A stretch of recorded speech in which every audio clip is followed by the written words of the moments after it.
There is no need or necessity to believe in extraterrestrials unless we translate or define what an extraterrestrial is a mystery worker, an angel who materializes themselves for a brief moment or two to perform a service to a human who needs it, and then just as quickly dematerializes themselves. They're the only extraterrestrials there are, if you can call them that, because they don't exist in the physical plane normally. They don't need to. But in order to explain UFOs, it's totally impossible and not even relevant. What's relevant is the fire, the arson to hide the theft of Tesla technology in 1895. His lab burned down. 2 years after Thomas Comerford Martin wrote 1 year after Thomas Comerford Martin wrote a book entitled The Lectures, Inventions, and Writings of Nikola Tesla. That came out in 1894. The fire was in 1895. The demonstration of many of those inventions was in 1893 at the Chicago Fair in the Agricultural Building. And Thomas Comerford was one of the electrical engineers present. And the fire, or the arson, basically somebody stole Tesla's technology and hid the theft with arson. And it ended up in the hands of the Germans 50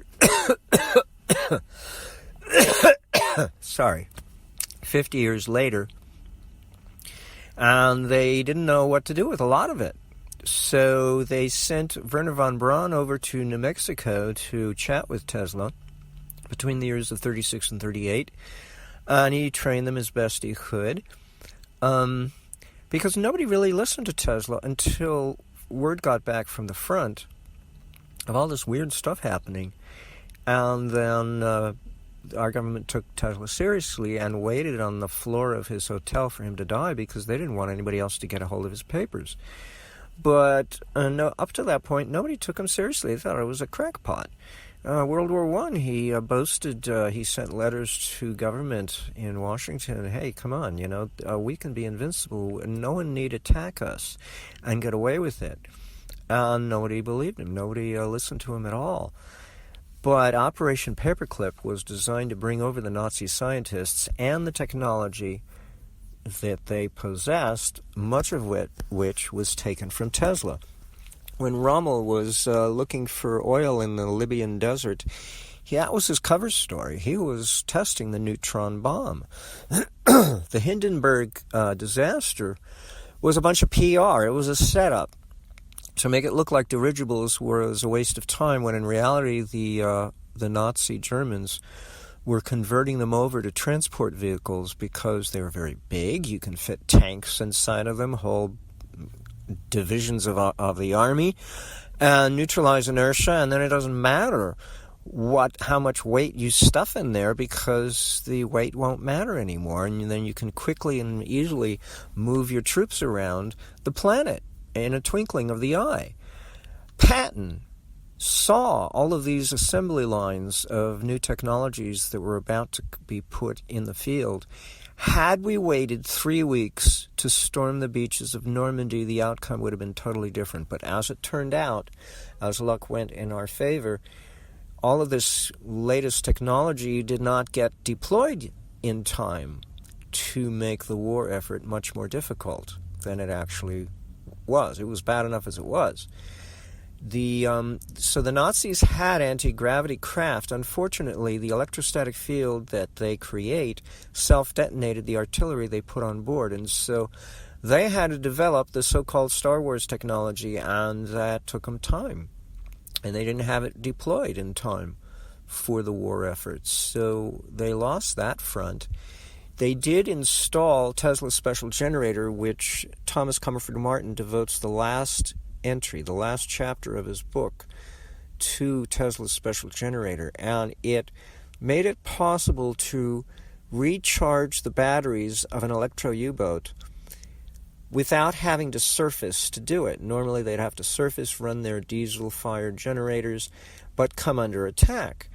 And with a special generator, it was run off of compressed air, which was decompressed, flash distilled from liquid air stored in tanks. And the reciprocating piston driving the solenoid electromagnet need only reciprocate a 1/16 of an inch, and it reciprocated at the rate of 80 cycles per second. And the two horseshoe magnet, the iron core magnets whose feet faced each other in Tesla's special generator, had a winding length of 50 miles of wire. And he wasn't about to pick up where he left off after the fire. He just went off on another bunch of tangents and left those technologies alone for development. So we never got to see them commercially developed for that reason. But he had a reciprocating rod in between the feet, the 4 feet of those two horseshoe core coils, and it's a phenomenal device in itself, because when magnetically coupled to the floor of the electro U-boat, the hull, the iron mass added horsepower, in as much as for every 200 pounds of that hull, 1 horsepower was increased at the output of this special generator. Now, that's the quote that William Line cites Tesla, but it's not. Tesla left out a very important portion of that quote, and William Line does not know this. He's now deceased. He didn't know. It's just not. You just don't throw a glob of iron and attach it to this special generator. It has to have surface area. And that surface area has to be curled around on top of itself to create inductance. And so you've got 2 types of surface area. One is inductivity, and the other is capacitive in nature. And between those 2 surface areas, now we're talking about, 200 pounds of iron, and now it means something. Otherwise, it doesn't mean a damn thing. Yet, that gives it the extra output somehow. It does something to the operation of the device to improve its performance. And literally, the sky's the limit. It all depends how big the hull of your vessel is, how much surface area it possesses. Is the hull honeycombed, or is it solid iron? I mean, because surface area is going to matter. Anyway, you don't need to explain the cover-up of technology with, it's aliens. That's a bunch of hooey. That's really not very imaginative when you think about it. Tesla literally had the idea of the neutralization of gravity worked out in his head while he was still a student going to university.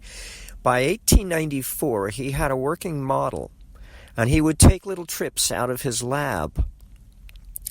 He used to have a lab up above, let's say it was the 14th floor of some hotel. It wasn't on the ground floor. And so he'd tootle out through one of the windows when it was completely pitch black dark at night, probably on a new moon night, and nobody was the wiser. Now, I looked up 10 years ago for articles in various ancient magazines or newspapers dating from 100 years ago or more, in which I was looking for a potbelly stove made entirely of aluminum, because I knew if I could find one large enough for a man to fit into, like the size of Nikola Tesla, who was no shrimp, it would explain the story that we have that he already had a working model. And they do exist. I can't find them anymore. But 10 years ago, I did find ads for potbelly stoves entirely made out of aluminum. There cannot be any iron in them in order to operate, because it's paramagnetism. You're going to want to export all of your voltage and magnetism in order to create a field of neutralization, according to William Line and according to Wilhelm Reich, who brought a UFO down to the ground by neutralizing the electrostatic cloud that surrounded it, by creating an ionic channel of air molecules between the cloud and the earth-ground negative, to neutralize the positive charge that was surrounding that UFO.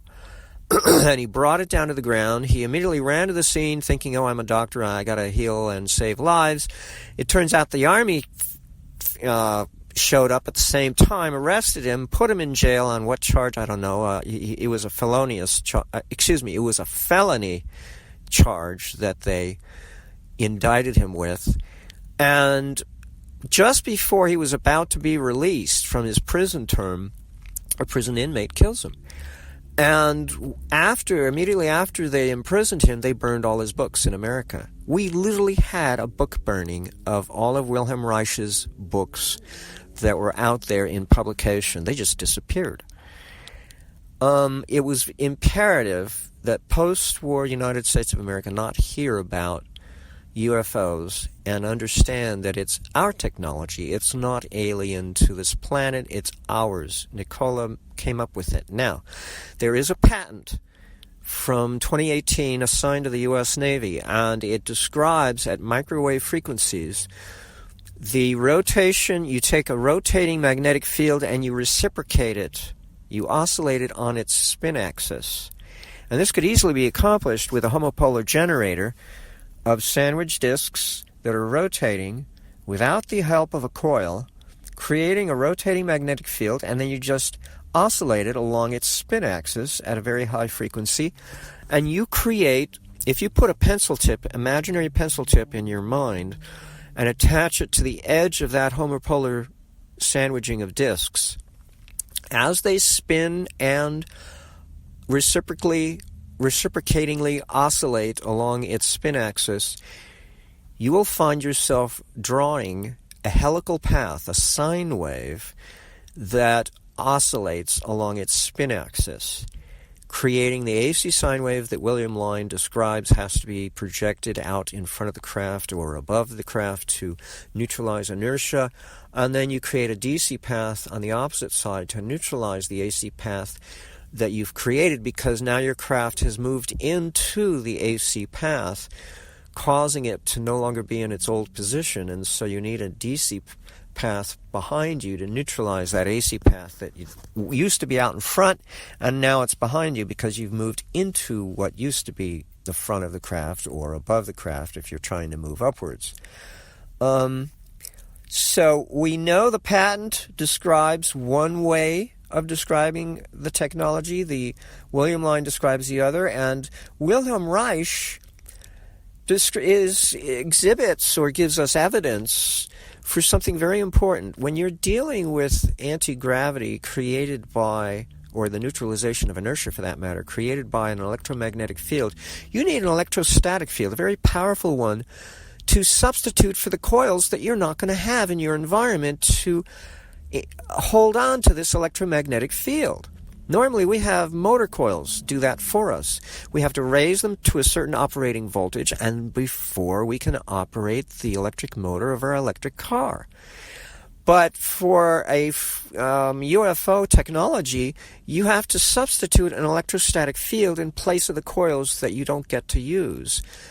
Because now you've got your electrostatic field rather than a coil embodying the electromagnetic field in space that you want to create.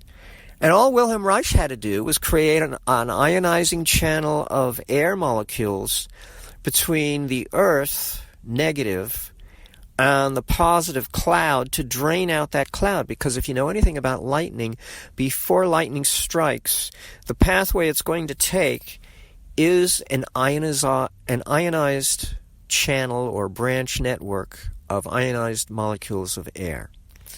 And so all he had to do was have a moving body of water run past electrical conduit, metallic conduit you can buy from the hardware store to surround your house wiring if you're a construction worker building a house or a building.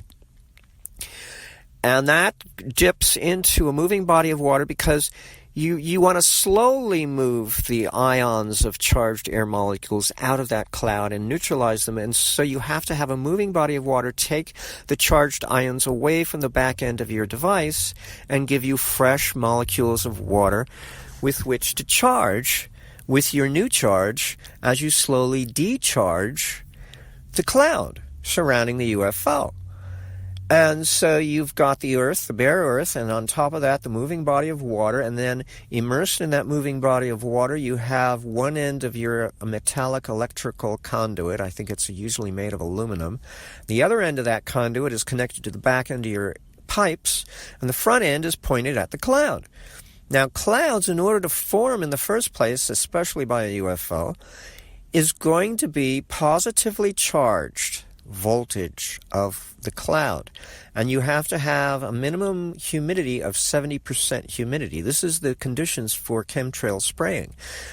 In order to chemtrail spray and form a cloud, you have to have a minimum humidity of 70%, and it has to be positively ionized air mass. Like smog below the inversion layer in San Bernardino County or in LA on a smoggy summer day. It's not unlike the same deal. In fact, the reason why clouds can form water droplets suspended against gravity, such as they do, is because they have two forces going on simultaneously. One is the positive ionization that repels all of the air molecules away from each other due to like charges. The other force that counteracts that force is the tension, the water tension. The water molecules want to pull together.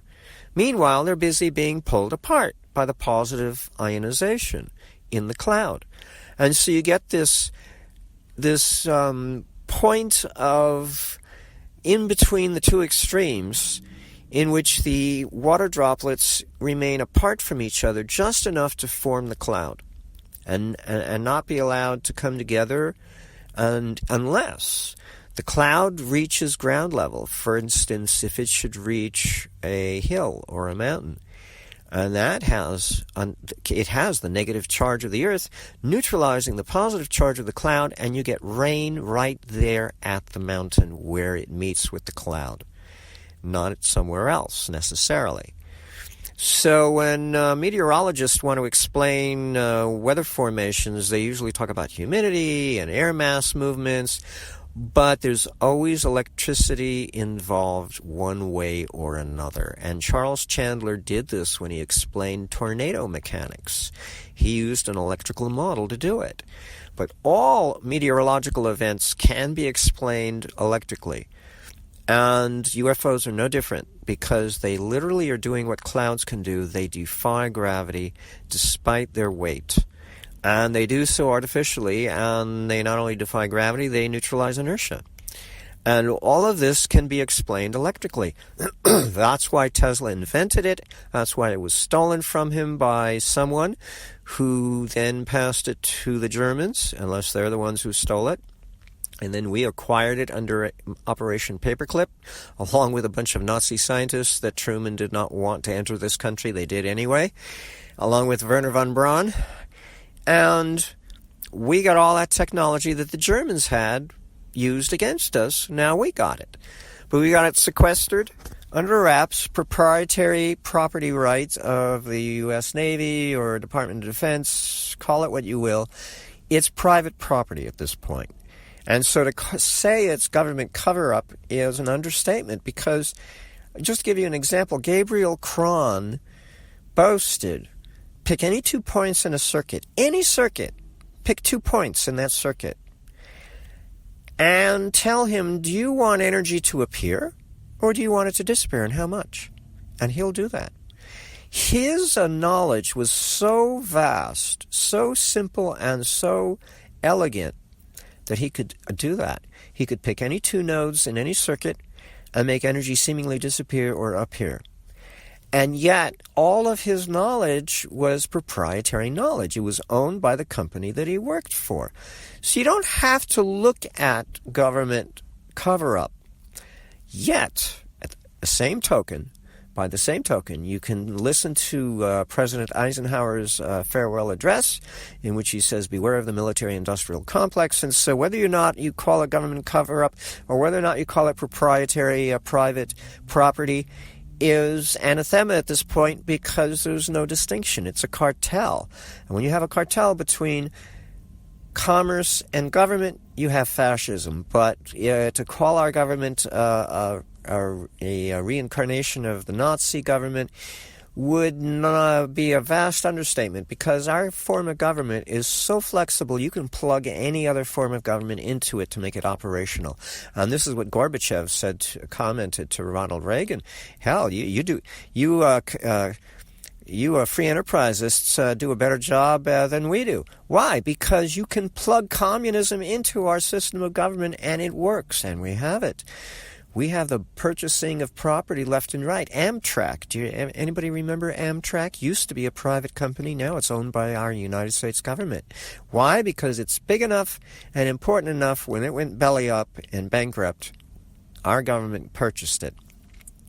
Well, you'll notice that a lot of golf courses are owned by the local city government nearby.